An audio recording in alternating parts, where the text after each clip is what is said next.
Hey everybody, it's Chris again. Good to be back with you. And today we've got a real treat for you.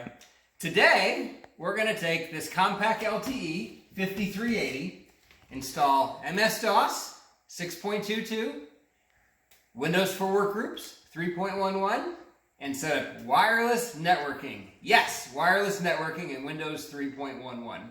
In the future, I'm going to do a follow-up video where we set up wireless networking in DOS. But today, it's going to be Windows for Workgroups 3.11.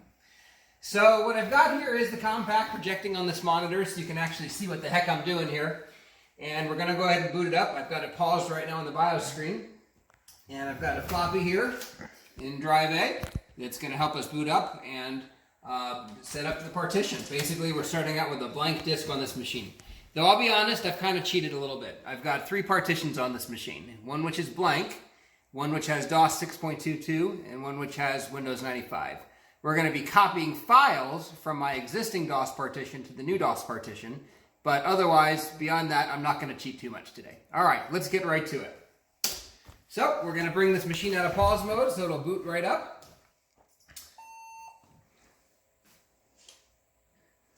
This is a LTE 5380, as I noted, with 80 megabytes in memory and 133 megahertz Pentium processor.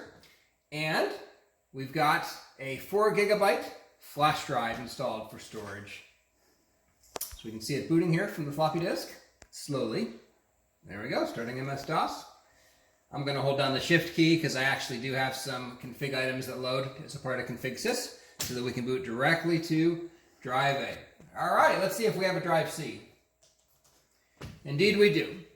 And I'm also going to admit that I cheated a little bit and that I used a partition manager to make a partition. But had I not done that, we would use the fdisk command and we would create a new DOS partition, which would be primary.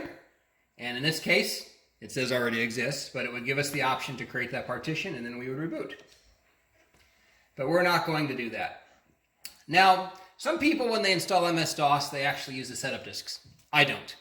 I use an MS-DOS boot disk, and then I copy the contents of an MS-DOS directory from another system. So, in this case, to make my C drive bootable, I'm going to do a sys command, and that'll make drive C bootable. Back when I first started into PCs, I'd noticed that there was a command.com file that existed on a disk, and I had totally torched the disk. And I thought all I needed to do was go over to a friend's house, copy command.com on, and I would be done. Little did I know about all these little hidden files that also get copied over. Namely IOSys, MS-DOSys, and since this is DOS 6.22, we also have a drivespace.bin. So there we've done a hidden view of drive C, and if we do a non-hidden view, we can see that we have just command.com. All right, so step 1 complete. Next thing we're going to do is make a directory called MS-DOS, and we're going to change into it. And we're going to copy from D drive the MS-DOS directory. And since this doesn't have any subdirectories, I can just use that. Now, certainly a Pentium 133 would be this fast in copying files, right? Well, as noted, I'm using Compaq Flash, and boy, does it make a difference. All right, so now we've got an MS-DOS directory. What do you say we get off of this boot disk? And then we can just go directly to the hard drive. So I'm going to do a Control-Alt-Delete, as we affectionately call the 3-finger salute. And we'll boot into MS-DOS off of this drive C. And you will see my partition manager show up here for just a second, but pay no attention to that partition manager behind the curtain.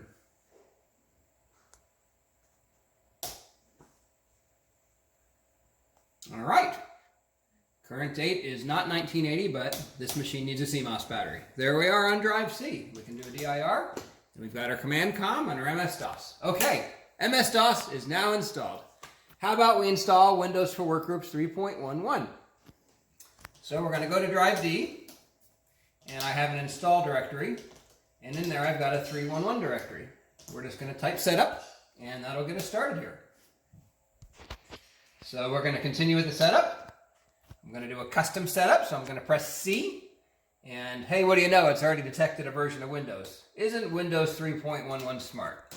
Well, once again, because I'm using my DOS directory from my other PC and my other settings on my other PC. So we'll go ahead and we'll install it to drive C. Okay. A little bit of detection here. It's an MS-DOS system with VGA, etc., etc. Let's go ahead and press enter to accept that list. And lo and behold, Windows for Workgroups 3.11 is now installing. How exciting.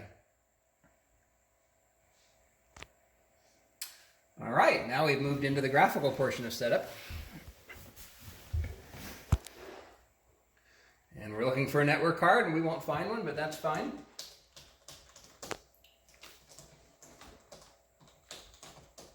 Put in some information there to make the installer happy.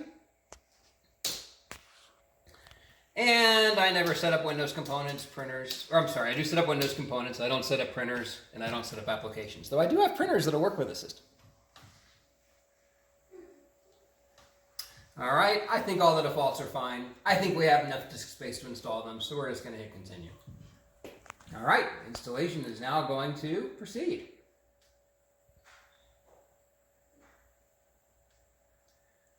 And there we can see it going. Zipping right along. So while this proceeds, I'm going to talk a little bit about the next step. Once this finishes, we're going to install the wireless network card. And the card that I have selected is the Cisco Aironet 350. And I've selected that for a couple of reasons. One, it has great MS-DOS compatibility. Two, it's not a card bus card, it's a PC card. And my machine is an older machine, and it does not support card bus. You can tell that based upon basically having ridges and bumps here. If you have ridges and bumps here, typically you have a card bus card. If it's flat like this, it's typically a PC card. All right, so we'll proceed here and continue on. At this point, we actually can install the network if we'd like. And to do that, we can click on Networks. And we can choose Install Microsoft Network. And from there, we'll just go ahead and say OK. And if we go to Advanced, we can actually install network drivers. So let's be daring and add an adapter. And it's going to be an unlisted or unknown adapter or updated adapter. And if we go to Drive D once again, as you know I've been cheating, we can find the installer for that, which happens to be the Aironet 350 DOS drivers and Windows 3.1 drivers. So there we found a Cisco Systems wireless adapter. We will leave the default protocols for now, and we're going to come back and configure this a little bit more later. Okay, that's fine. All right, so now we're going to install networking support.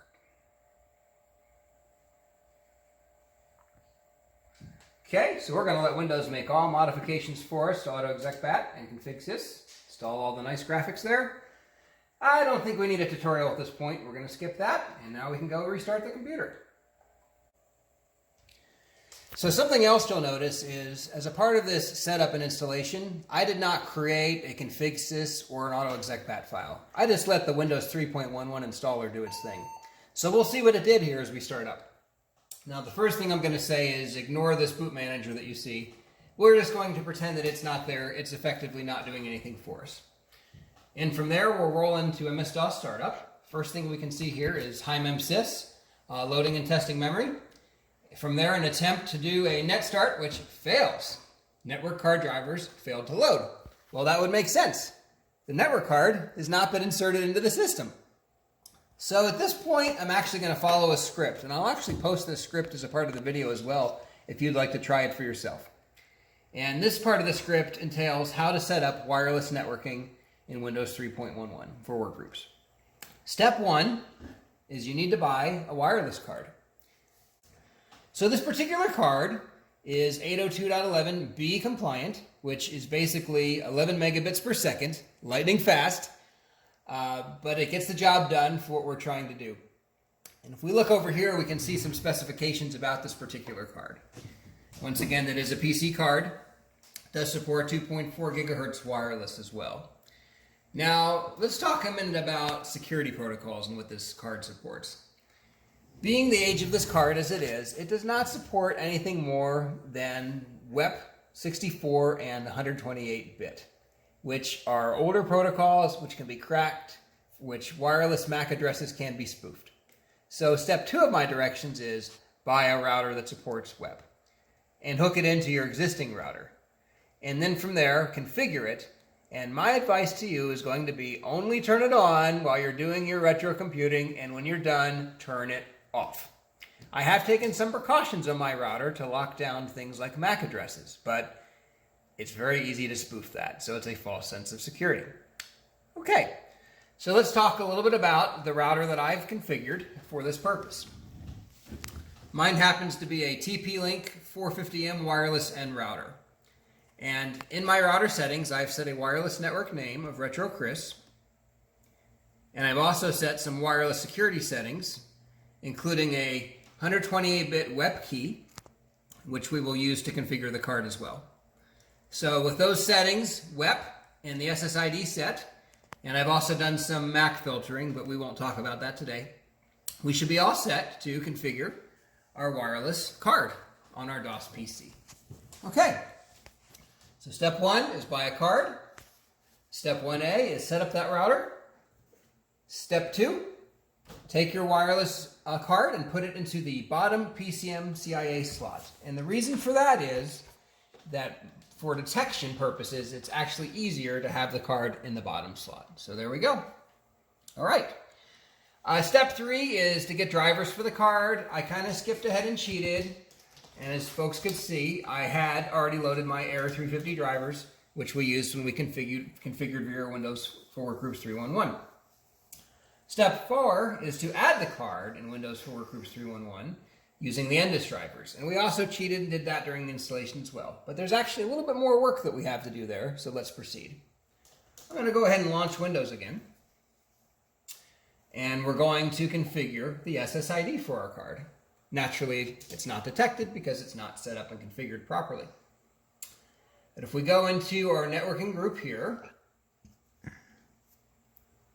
we can go into the drivers section, go to this here, double click on the card itself, and we can come down here and we should find a setting for SSID. And right now it's set to this network SSID, and we need to set it to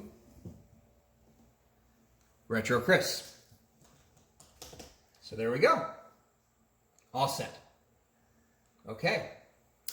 Now something else you'll see here is there's a couple of protocols listed.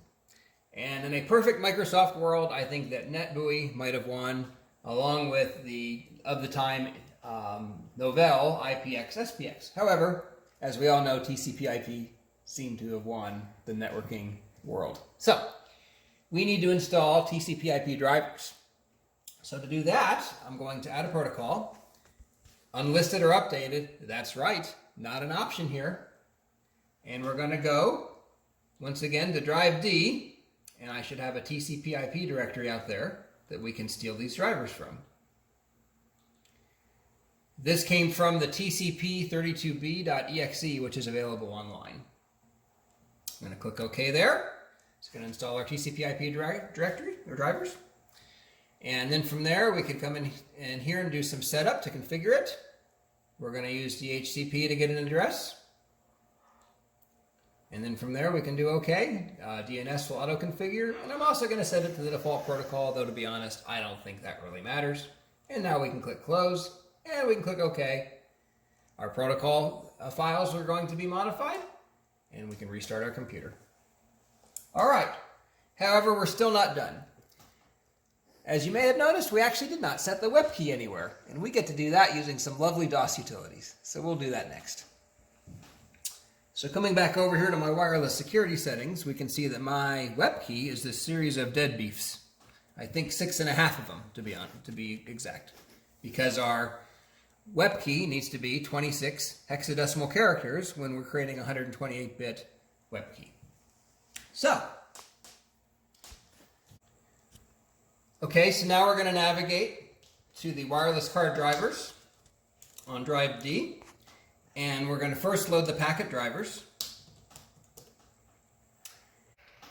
So we'll notice that when we went to load this, we got this message about card services not present, try 82365. The reason that we get that message is because we did not load any sort of PCMCIA drivers as a part of setting up this machine. As you'll recall, I set up a DOS partition, installed DOS, installed Windows, but didn't do any other sort of tweaking to config sys or auto exec back. So Fortunately, this particular card bus system, or this particular PC card system, I should say, not card bus, supports the 82365 standard. And as such, we don't have to load any sort of special drivers, which is good. Which is also a reason why I say put the card in slot 0, because that makes things much easier as we go forth and configure. So, okay, we can see that this has been detected on port 140 with IRQ11, and now we're all set to try and set our WEP key. So to do that, we're going to type WEP DOS, and then we're going to type -365 to say that we're using these 82365 drivers. We're going to do this on IRQ11. We might try that. That may work, or we may need to make that B. Port 140, and then we can set our key. And this needs to be 26 characters. 1, 2, 3, 4, 5, 6, 7, 8, 9, 10, 11, 12, 13, 14, 15, 16, 17, 18, 19, 20, 21, 22, 23, 24, 25, 26. There we go. Except for, I think I forgot to set the TX1. So we get to go back. Oh my goodness. And I think I even said that. Let's try again. 1, 2, 3, 4, 5, 6, 7, 8, 9, 10, 11, 12, 13, 14, 15, 16, 17, 18, 19, 20, 21, 22, 23, 24, 25, 26. You have no idea how hard that is to count and type at the same time. But anyway, hopefully we'll be successful. Okay. And now the key has been set and the transmit key index has been set. So we're all set now and we're all configured to use WEP. So at this point, we need to modify our protocol.ini for our network settings in Windows 3.11 so that we can tell the driver to use WEP. So to do that, we're going to go to the Windows directory and we're going to use the DOS edit command to edit protocol.ini. Except for we don't have the MS-DOS path set up, so we'll do it that way.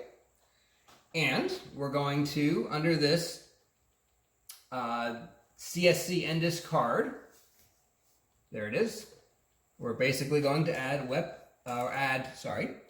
going to add auth type equals WEP open. And now we're set to use WEP authentication. I don't see anywhere where you can set that graphically. So that's why we had to do it that way. Now, if all has gone to plan, when we reboot, we are going to be on our DOS network. Piece of cake, right? Well, I'm glad that we're able to pursue this journey together. All right. So the PC is booting up here. Because remember back in the MS-DOS days, the magic sequence was reboot, reboot, reboot. You make a configuration change, you have to reboot. And that's exactly what we're doing. Okay. So our card has been detected. Our net start command has been successful. Let's see if we're on the network.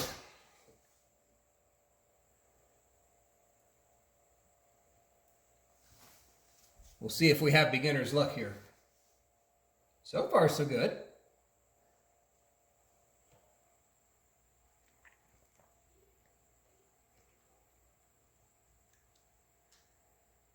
So why the delay? The last time we loaded Windows 3.11, it was really fast. Hey! So what is that delay?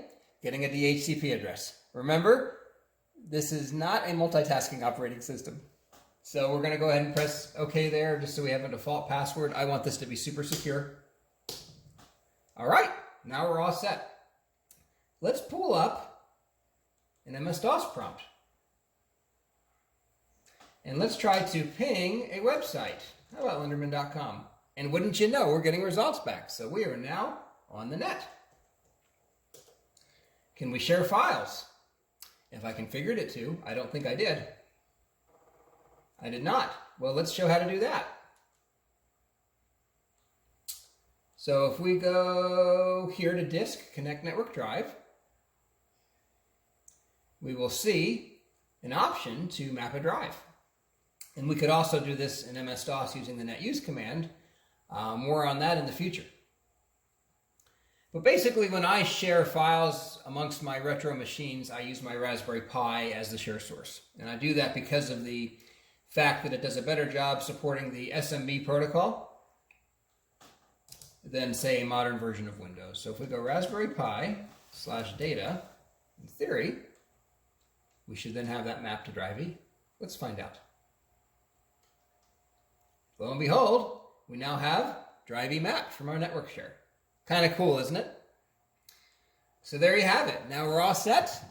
MS-DOS networking via Windows 3.11. In a future video, as I noted, we're going to do a straight DOS networking tutorial. So what would I do next with this machine? Install video drivers. This machine is capable of 1064 by 768 resolution. Install sound drivers so that we have some nice sound. And then from there, that might be all I would do. And then from there, we'd have a perfect Windows 3.11 retro machine on the net. Well, thanks for watching. Appreciate you joining us today. I hope you enjoyed the content, and definitely check back with us. There's more to come. We'll see you later. Bye-bye.